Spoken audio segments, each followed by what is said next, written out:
श्रीमन्महागणाधिपतये नमः। लक्ष्मीनारायणाभ्यां नमः। उमामहेश्वराभ्यां नमः। वाणीहिरण्यगर्भाभ्यां नमः। शचीपुरन्दराभ्यां नमः। मातापितृचरणकमलेभ्यो नमः। इष्टदेवताभ्यो नमः। कुलदेवताभ्यो नमः। ग्रामदेवताभ्यो नमः। स्थानदेवताभ्यो नमः। वास्तुदेवताभ्यो नमः। सर्वेभ्यो देवेभ्यो नमः। सर्वेभ्यो ब्राह्मणेभ्यो नमः। श्रीगुरुचरणकमलेभ्यो नमः। ओम सिद्धिबुद्धिसहिताय श्रीमन्महागणाधिपतये नमः। मंथरा ने रानी कैकेयी को कपट की करोड़ों कहानियां कह कहकर सुनाकर रानी को खूब समझाया कि धीरज धरो। और इस तरह फिरा करम प्रिय लागी कुचाली, बकी सराहई मानी मराली।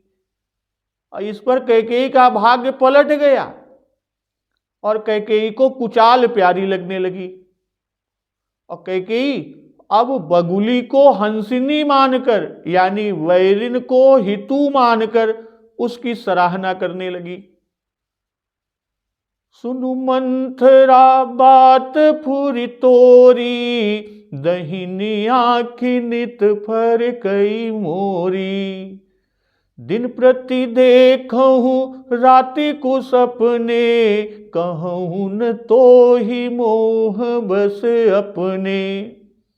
कैकेयी मंथरा से कह रही है कि मंथरा सुन, तेरी बात सत्य है। मेरी दाहिनी आंख नित्य फलका करती है। इतना ही नहीं, मैं प्रतिदिन रात को बुरे स्वप्न देखती हूं, किंतु अपनी अज्ञानता के कारण अपने अज्ञानवश तुझसे कहती नहीं।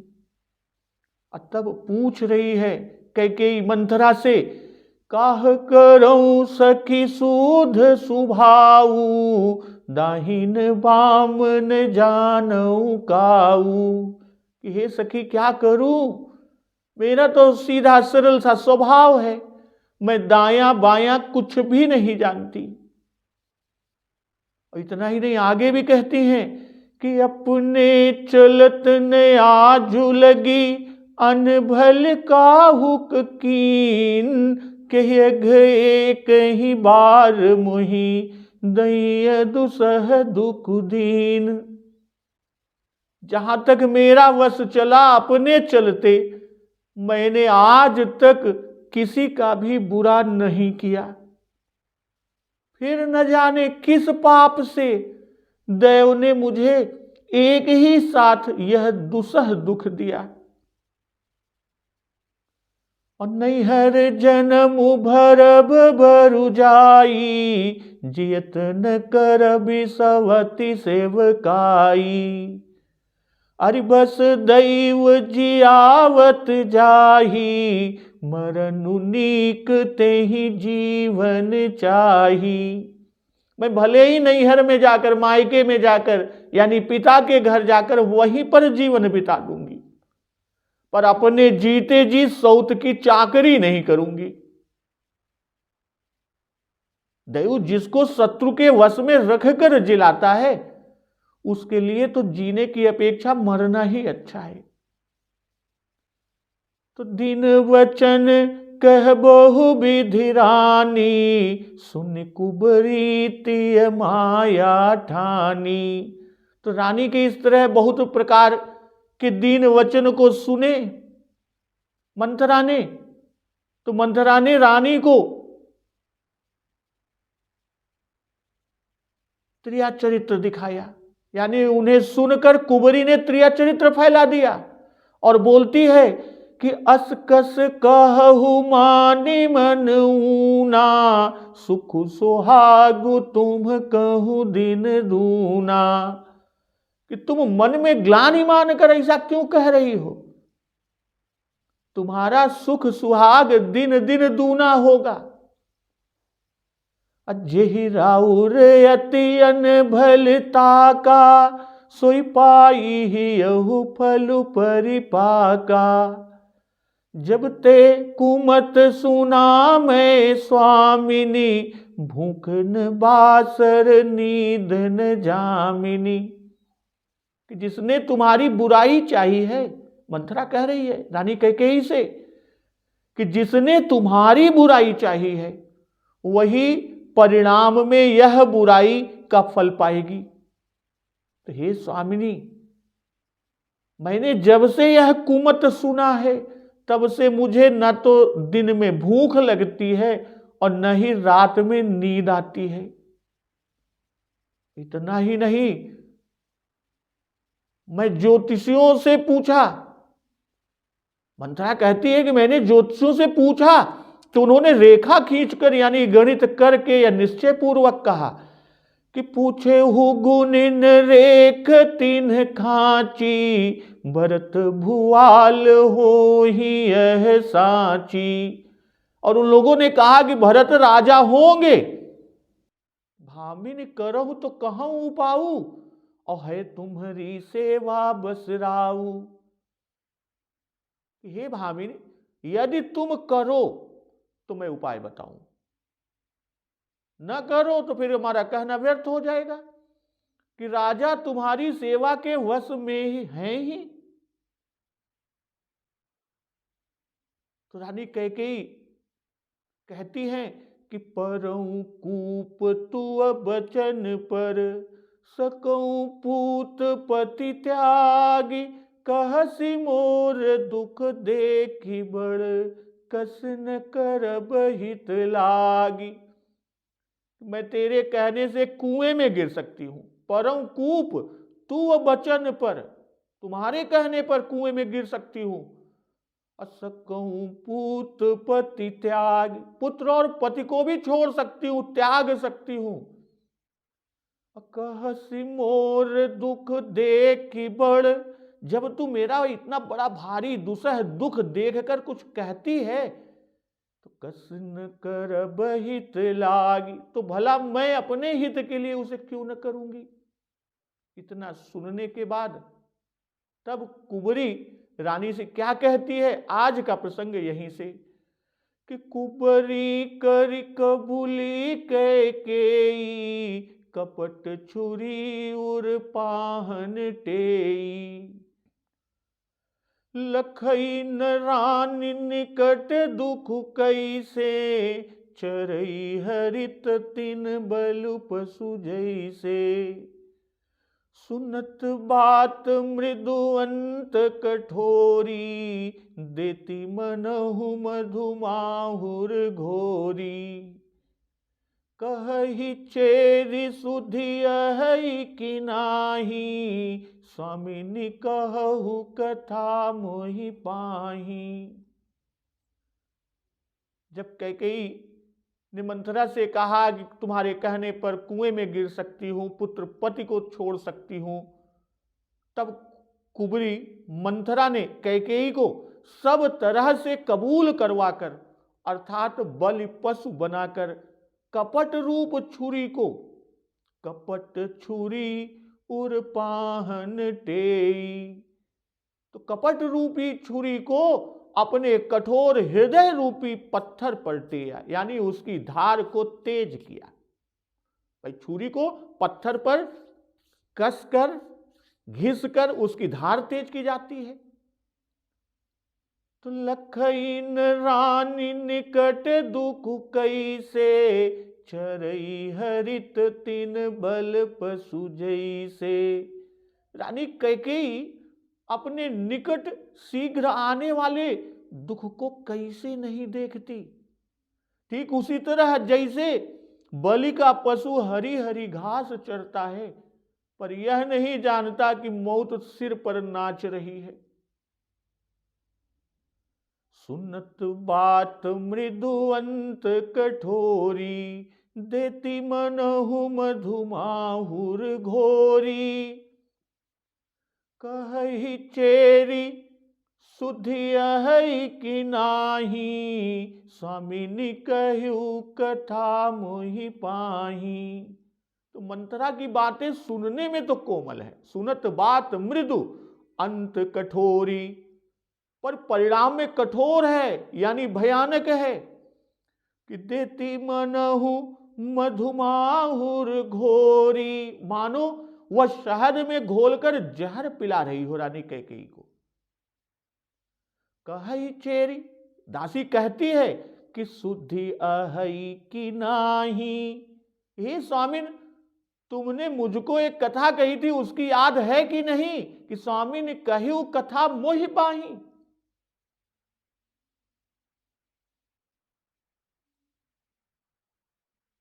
तो बचन पर जो कहा कि परऊ कूप तू बचन पर, सकहु पूत पति त्यागी। तो बचन पर कि केवल तेरे वचन पर, तेरे कहने पर ये सब बातें कर सकती हूं, तब भला अपने हित के लिए क्यों न करूंगी? भाई कुएं में गिरना देह और प्राणों का देना है, देह और प्राण से अधिक प्रिय कुछ नहीं होता। देह प्राण ते प्रिय कछु नाही, इसलिए परम कूप कहकर पहले परम प्रिय देह और तब प्राण तक देने को कहती है। उसके बाद तब पुत्र और पति को, भाई प्राणों से कम प्रेम पुत्र में है और पुत्र से कम पति में, इसलिए प्राण पुत्र और पति को उसी क्रम से कहा। किसी के कहने पर कुएं में गिर पड़ना मुहावरा है, जिसका भाव कि सब कुछ कर सकती हूं, यानी प्राण तक दे सकती हूं। तो कहसी मोर दुख देखी बड़, कसन करब हित लागी। तू मेरा बड़ा दुख देखकर हित करने को कहती है, इसलिए मैं तुम्हारे वचन पर, तेरे वचन पर बड़ा दुख सह सकती हूं। तू तो प्राण है। कैकेयी कह रही मंथरा से कि तू तो प्राण, पुत्र और पति की रक्षा की बात कहती है, तब भी क्यों न करूंगी? कैकेयी की यह सब गति मरण, पुत्र और पति त्याग होगी। भाई कोप भवन में मंथरा के कहने से जाना और कलंकित होना, यह कुएं में गिरने और प्राण हरण होने के समान है, उसके सदृश है। और भरत जब तक रहे अपनी मां से बोले नहीं। पति ने शरीर ही छोड़ दिया। तो इस प्रकार सरस्वती दोनों ओर से भविष्यत होनहार कह रही हैं। पुत्र और पति को त्याग कर वह दुख रूपी कुएं में गिरी। कौन? कैकेयी। तो कुबरी कर कबूली कैकेयी, कपट छुरी उर पाहन टेई। पहले कैकेयी मंथरा के वचन को नहीं कबूल किया, अंगीकार करती थी। अब कैकेयी ने कबूल किया कि परम कूप तव वचन पर, सकहु पूत पति त्यागी। तो यहां कुबरी कर कबूली कैकेयी, इसके कई अर्थ विद्वत संतजन, पूज्य संतजन और टीकाकार जनों ने दिया। जैसे कबूली की मान्यता या मानी हुई या कबूली हुई बलि, जिसका अर्थ होता है कि कुबरी द्वारा मान्यता मानी हुई और जो बलि रूपी कैकेयी है उसके लिए। कबूली यानी राजी की हुई या पक्षी भेद के रूप में, और करी माने कसाई, गामरी या गौ को मारने वाली पापनी, जिसका उल्लेख है कि गोमरी कर चांडाली स्वानी मही विभक्षिका भास्करेति। कबूली बलि पशु, प्राण त्यागे पशुश्चैव, प्राण त्यागे पशुश्चैव, श्राद्ध त्यागे कबूलिका। तो कुबरी ने कैकेयी को कबूल करने वाली बनाकर, यानी कुबरी ने कैकेयी से वचन हराकर, अर्थात उसको वचनबद्ध करके तो इस तरह मंथरा ने कैकेयी को वचनबद्ध करके या मंथरा रूपी कसाइन ने कैकेयी को बलि पशु बनाकर, कसाइन और करके दोनों अर्थ, और दोनों को मिलाकर जो अर्थ है कि कुबरी ने कैकेयी को देवी के आगे मान्यता की कबूली हुई बकरी करके। यहां मंथरा कसाइन है, कैकेयी मन्नत मानी हुई पशु बलि पशु है। कैकेयी क्या है? मन्नत मानी हुई बलि पशु है, और कपट छुरी है जो मंथरा के हृदय रूपी पाषाण पर तेई गई, धार तेज की गई। कपट छुरी और पाहन टेई, भाई कपट को हृदय में सुधारने लगी, संभालने लगी, सजोने लगी कि जिससे कपट से मेरा कहना सिद्ध हो जाए। मंथरा के कपट से कैकेयी का घात यानी नाश है, और वह रानी को अपने कपट से मारती है। इससे मंथरा के कपट को छुरी बाबा जी ने कहा। और मंथरा का हृदय जड़ एवं कठोर है, इसलिए उसे पाहन कहा। तो कपट को छुरी का रूपक दिया, इसलिए मंथरा के हृदय पर पाषाण का आरोपण कर, क्योंकि छुरी पत्थर पर ही टेई जाती है, धार तेज की जाती है, जिससे कि छुरी की धार तीक्ष्ण हो जाए। जब कैकेयी ने अपने मुख से मरने तक को कह दिया, तब मंथरा वध को तैयार हुई। पत्थर से लोहा उत्पन्न होता है। कुलिस अस्थिते उपलते लोह कराल कठोर, और कपट हृदय से उत्पन्न हुआ। भाई कपट कार्य है और हृदय कारण है। इसी से कपट को छुरी और हृदय को पाषाण बाबा गोस्वामी तुलसीदास जी ने कहा। उर्पाहन टेई, टेना यानी तेज करना, धार चढ़ाना, तो हृदय के भीतर है। इसी से कैकेयी को नहीं सूझता कि वह धार तेज कर रही है प्राण लेने के लिए। तो अविचारों को हृदय में चैतन्य करना, पत्थर पर घिसकर तीक्ष्ण करना है। और यह सब लखई न रानी निकट दुख कई से, चरई हरित तीन बलि पशु जैसे। भाई दुख सामने उपस्थित है, अत्यंत निकट है। बस जब तक छुरी को तेज धार तेज की जा रही है, उसे टेवत है, उतने ही समय की देर है। अब बलि पशु हरी हरी घास पत्ती आदि चर रहा है। यह अपने को पुत्र के राज्य का और सौत को दुख होने का सुख माने हुए है। कहने का भाव कि अपने पुत्र के राज्य सुख का अनुभव और भरत राज्य होने से सौत को दुख होगा, और इससे जो हृदय में सुख हो सकेगा उसका अनुभव करना हरित तृण का चरना है, जिसमें कैकेयी मग्न है। प्राण जाना ही चाहता है पर वह नहीं देखती। मंथरा का जो उपदेश करना कि दुबरदान भूप सन थाती, मांगहु आजु जुड़ावहु छाती। तो मंथरा का यह उपदेश करना ही कैकेयी का वध करना है। अपयश की प्राप्ति मरण है कि संभावित कह अपजस लाहू, मरण कोटि सम दारुण दाहू। भाई बलिदान देवी को दिया जाता है, और यहां दोनों वरदानों की प्राप्ति की आशा देवी मंथरा रानी को आशा दिखाकर मारना चाहती है, अर्थात उसको अपयश भाजन बना रही है, और आशा से ही इसका नाश हुआ। कैकेयी को भावी दुख, कैकेयी का जो भावी दुख को न देखकर प्रसन्न होना और इस साधारण बात की विशेष से समता दिखाना कि चरई हरित तीन बलि पशु जैसे। और कैकेयी की वाणी कैसी है कि सुनत बात मृदु अंत कठोरी, देती मनहु मधुमाहुर घोरी। लोग बलि पशु के मुख में शरबत डालते हैं, तो ठीक उसी तरह ही मंथरा कैकेयी के मुख में विष घोलकर मधु डालती है। पहले तो बात मृदु है, पीछे कठोर है, अर्थात इसका परिणाम बड़ा बुरा है। जैसे माहुर मिला हुआ मधु पहले मीठा लगता है किंतु पीछे मार ही डालता है। पहले जो कहा है कि कपट छुरी उर पाहन टेई, कि कपट को सुधार कर बोली यही मारना है।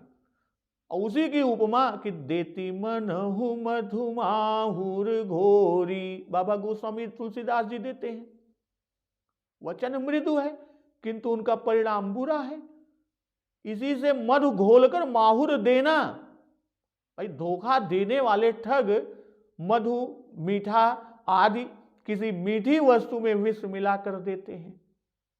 वाल्मीकि रामायण में उल्लिखित है कि एव मुक्ता तु सा देव्या मंथरा पाप दर्शिनी रामार्थम उपहिंसन्ति कैकेयी मिदं ब्रवीत। अर्थात देवी कैकेयी के द्वारा ऐसा कही जाने पर बुरी बातों में तीव्र बुद्धि रखने वाली पाप दर्शनी मंथरा रामचंद्र जी के अभ्युदय से द्वेष करते हुए बोली।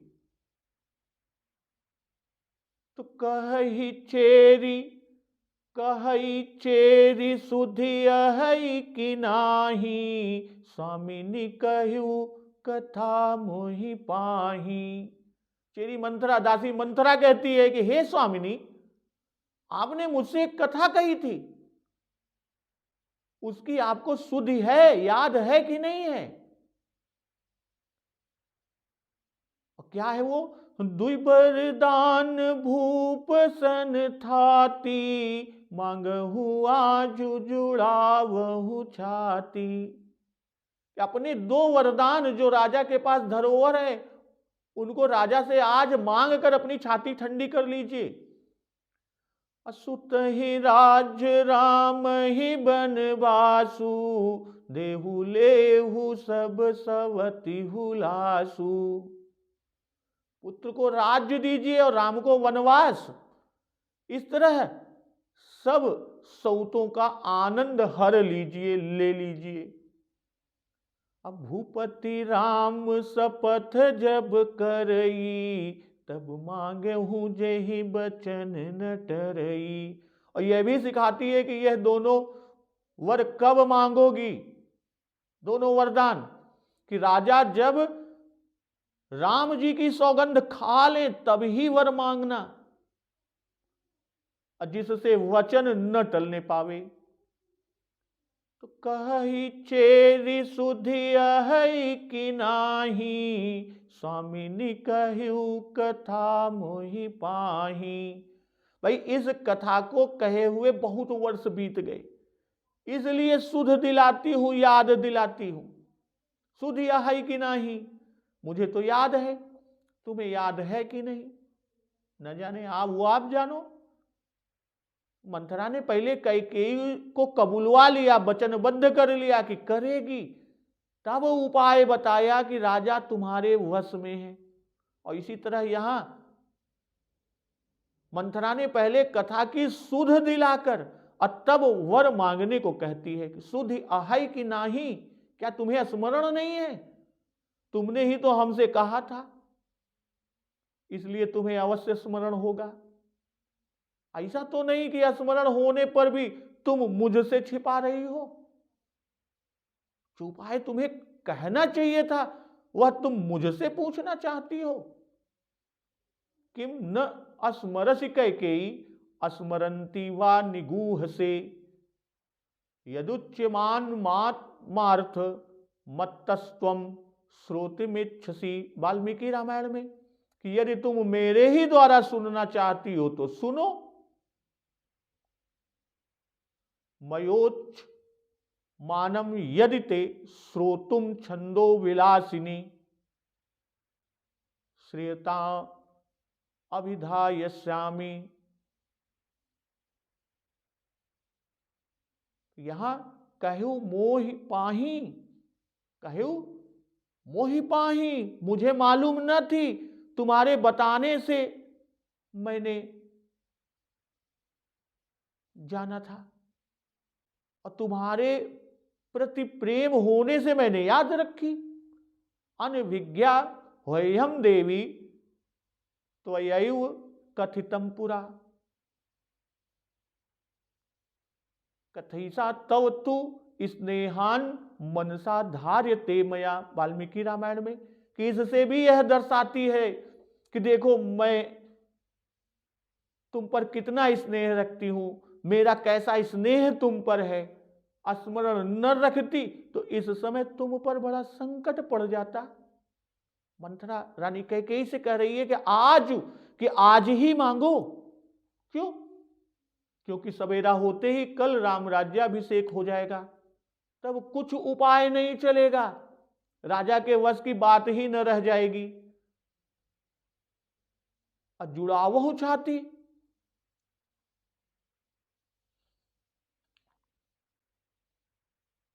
कैकेयी की छाती जल रही है कि अस अभिलाषु नगर सब काहू, कय कय सुता हृदय अति दाहू। इसलिए कहती हैं कि बस आज ही वर मांग लो, सब जलन दूर हो जाएगी, छाती ठंडी हो जाएगी, सिर्फ मांगने भर की देर है। तो वरदान किस बात पर देने की प्रतिज्ञा हुआ, इस विषय में कथाएं भिन्न भिन्न मिलती हैं। वाल्मीकि रामायण में कथा कुछ इस प्रकार है कि दक्षिण दिशा में दंडकारण्य में वैजयंत नामक एक प्रसिद्ध नगर है, और जहां तिमिध्वज असुर रहता था, जिसका दूसरा नाम शंबर विख्यात था। वह महासुर सैकड़ों प्रकार की माया जानता था। देवता उसे पराजित न कर सके, तब वह इंद्र से संग्राम करने को तैयार हुआ। उस बड़े भारी देवासुर संग्राम में छत विच्छत पुरुषों को रात में सोते समय राक्षस लोग बिछौने से खींचकर मारा करते थे।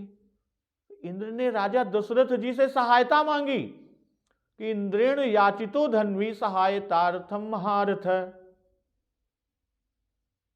तो अन्य राजर्षियों के साथ तुम्हारे पति महाबाहु राजा दशरथ भी तुमको साथ लेकर इंद्र की सहायता के लिए गए, और उन्होंने राक्षसों के साथ खूब घनघोर युद्ध किया। राजा युद्ध में घायल होकर मूर्छित हो गए, सारथी भी मारा गया। तब तुमने सारथी का काम किया, और तब तुम राजा को संग्राम भूमि से निकालकर दूर ले गई। इस प्रकार तुमने शस्त्रों से घायल हुए अपने पति की रक्षा की। उस समय राजा ने प्रसन्न होकर इस प्रत्युपकार के बदले में 2 वर मांगने को कहा। तो उस समय तुमने कहा कि जब चाहूंगी तब मांग लूंगी, आपके पास ये हमारी धरोहर है, ये हमारी थाती है। तो राजा ने तुम्हारी बात मान ली। और अध्यात्म रामायण में उल्लिखित है कि देवासुर संग्राम में युद्ध के समय रथ के धुरा की कील छीण होकर गिर पड़ी, और राजा को इसकी खबर भी ना मिली, कोई खबर नहीं हुई। और उस समय तुमने बड़े धैर्य से काम लिया और अपना हाथ कील के छिद्र में डालकर तुमने रथ के पहिए को निकलने से रोका, और रथ को संग्राम भूमि में थामे हुए राजा की रक्षा की। तो शत्रुओं पर जय प्राप्त होने पर राजा तुमको धुरे के छेद में हाथ डाले देखा तो आश्चर्य में पड़ गए और बड़े प्रसन्न भी हुए, और तुम्हें गले लगाकर कहा कि मैं तुम्हें वरदान देना चाहती हूं, जो चाहो वर मांग लो। और तीसरी कथा मिलती है कि दशरथ महाराज की उंगली में विस्फोटक नामक रोग हुआ, जिसमें बड़ी जलन होती थी, और उन्हें यह ज्ञात हुआ कि यदि कैकेयी के मुंह में उंगली रहे तो उसमें जलन ना होगी। इसलिए कैकेयी से कहा, उन्होंने स्वीकार कर लिया, सचमुच जलन मिट गई। तब प्रसन्न हो राजा ने 2 वरदान मांगने को कहा।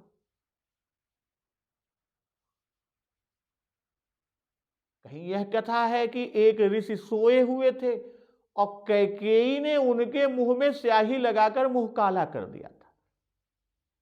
तो ऋषि ने क्रोध से श्राप दिया, तुझे ऐसा कलंक लगेगा कि कोई तेरा मुंह न देखेगा।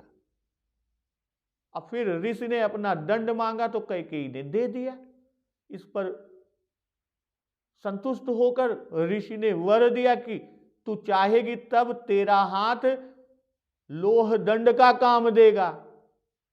इसलिए वह संग्राम में रथ के चक्र में अपने हाथ से लोहे की कील के स्थान पर काम लिया। वही मंत्रा कहती है कि दुई बरदान भूप सन थाती, मांगहु आज जुड़ावहु छाती। थाती, यदि ऐसे ही राजा से मांगोगी कि भरत को राज्य दो, राम को वन दो, तो राजा नहीं देंगे। जब यह कहोगी कि पहले आपने मुझे 2 वर देने को कहे थे और मैंने आपके पास थाती रूप में उन्हें रख दिया था कि जब इच्छा होगी तब मांग लूंगी, तो उन्हीं 2 वरदानों को आज मैं मांगना चाहती हूं, इसलिए आज ही आप दें। ये समझाती है कि तब ही मिलेगा। तो मूल विषय यहां राजतिलक, इसलिए पहले सुत ही राज।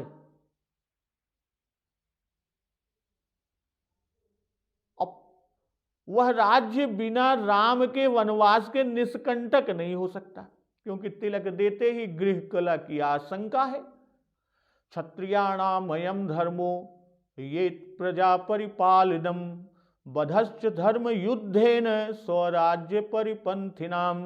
विष्णु पुराण में उल्लेख है कि क्षत्रियों का धर्म है कि प्रजा का परिपालन करें और धर्म युद्ध से अपने राज्य के कंटकों का वध करें, रुकावटों को खत्म करें। तो इस वचन के अनुसार संभव है कि धर्मात्मा रामचंद्र जी भी युद्ध के लिए कटिबद्ध हो जाएं। इसलिए भरत के राज्य की स्थिरता के लिए राम जी का वनवास उतना ही आवश्यक है। इस तरह मंथरा ने समझाया कि जिस दुख की कामना कौशल्या ने तुम्हारे लिए की थी, वह स्वयं कौशल्या के सिर पर पड़ेगा, और जो सुख अपने लिए चाहा था वह सब सुख तुम्हें मिलेगा। यानी तुम्हारे वैरियों की सब बात ही उल्टी पड़ जाएगी।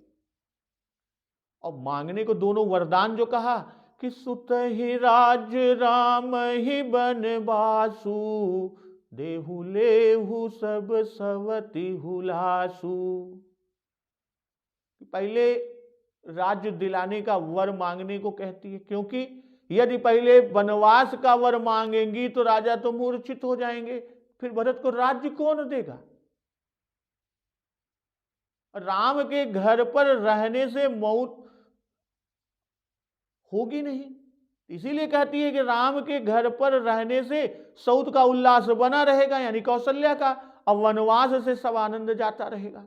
तो काष्ठ जिह्वा स्वामी जी कहते हैं कि राम के रहने से प्रजा में 2 भाग हो जाएंगे, कुछ राम का पक्ष लेंगे, कुछ भरत का। इससे राम को वनवास दिलाती है। अब भूपति राम शपथ जब करई, तब मांगे हूं जे ही बचन न टरई।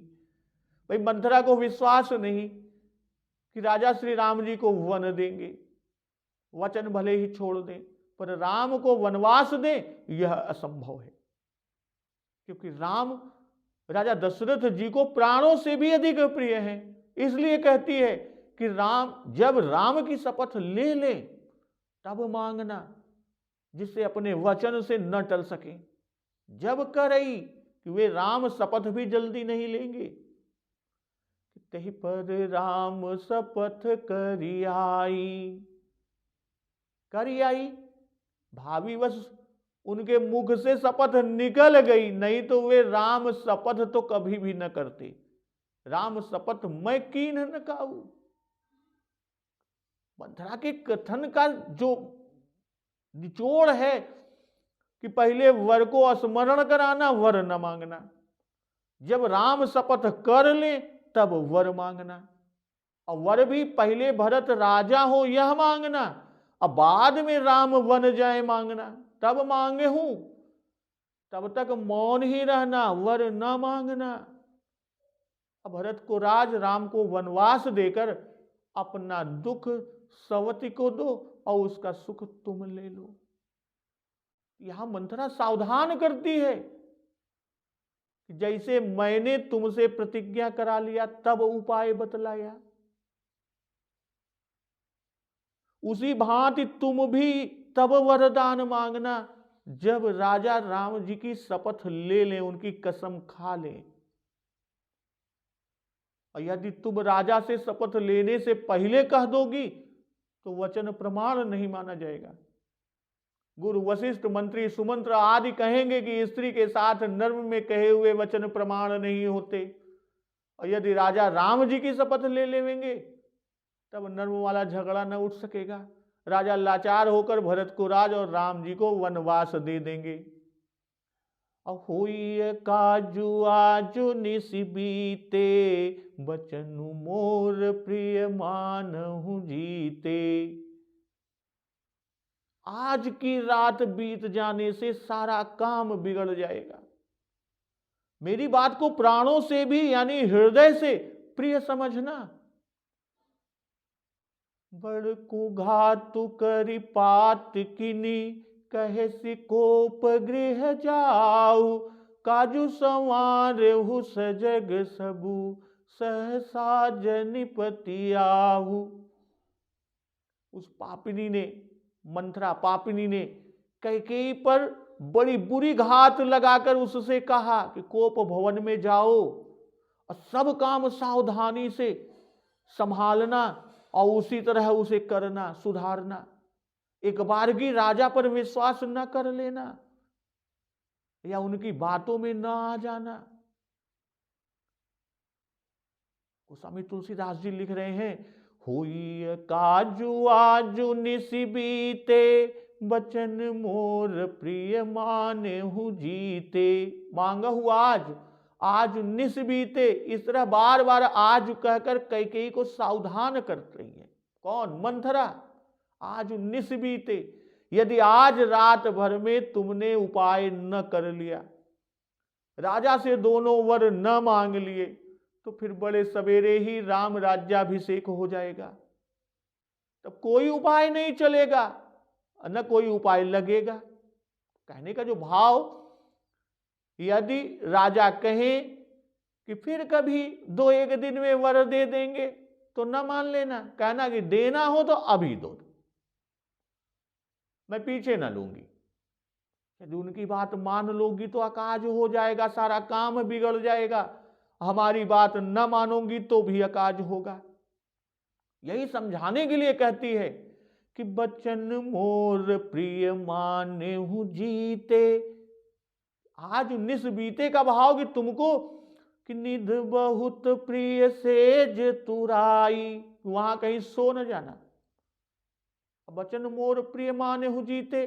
पहले जब मंथरा ने कैकेयी को राम तिलक का समाचार सुनाया तब उन्होंने उसे असत्य माना था।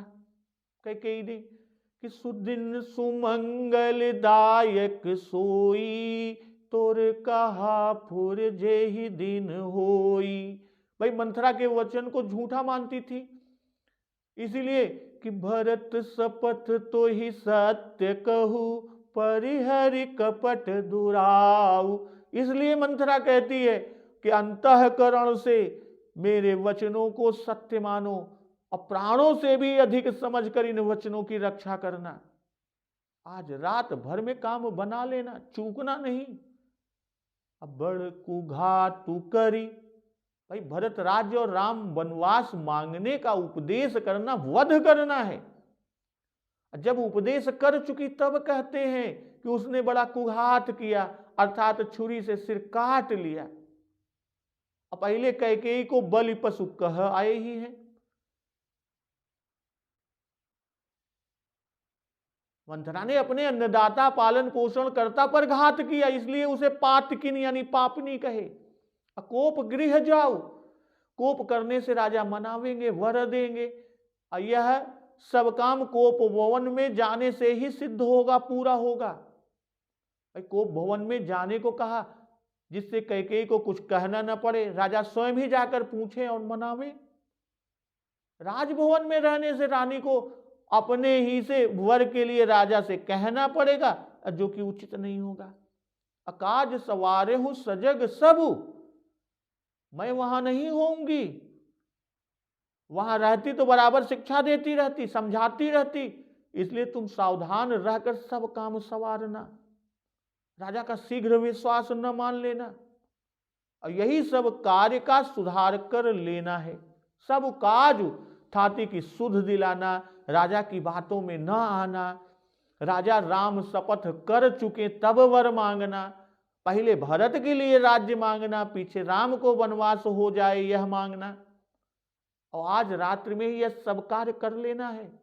भरत को राज्य, राम को वनवास देकर सऊत को दुख और अपने लिए सुख उत्पन्न कर लो। सहसा जन पतियाहु कि राजा कपटी हैं, लखहु न भूप कपट चतुराई। इसलिए वे शीघ्र विश्वास करने योग्य नहीं है। होइए काजो आजो निस बीते, आज की रात बीतने पर सऊतों का हुलास जाएगा, राम वन जाएंगे, तब राजा प्राण त्याग देंगे, तुम्हारी सऊतें विधवा होंगी, और उसके साथ तुम्हारा भी एक काज होगा, तुम भी विधवा होगी। और दूसरा काज यह भी होगा कि भरत को राज्य की प्राप्ति भी नहीं होगी। अब इसके आगे मंथरा कुछ कैकेयी से कहती है। कैकेयी मंथरा से क्या कहती है, कोप भवन में जाती हैं कि नहीं जाती, जाती हैं तो क्या करती है। तो इस प्रसंग का श्रवण अमृत रसपान हम लोग अगले दिवस की कथा में करेंगे। तो एक बार जोर से बोलिए, सियावर रामचंद्र की जय, पवन सुत हनुमान की जय। जगत जननी मां जगदम्बा की जय, गुरुदेव भगवान की जय।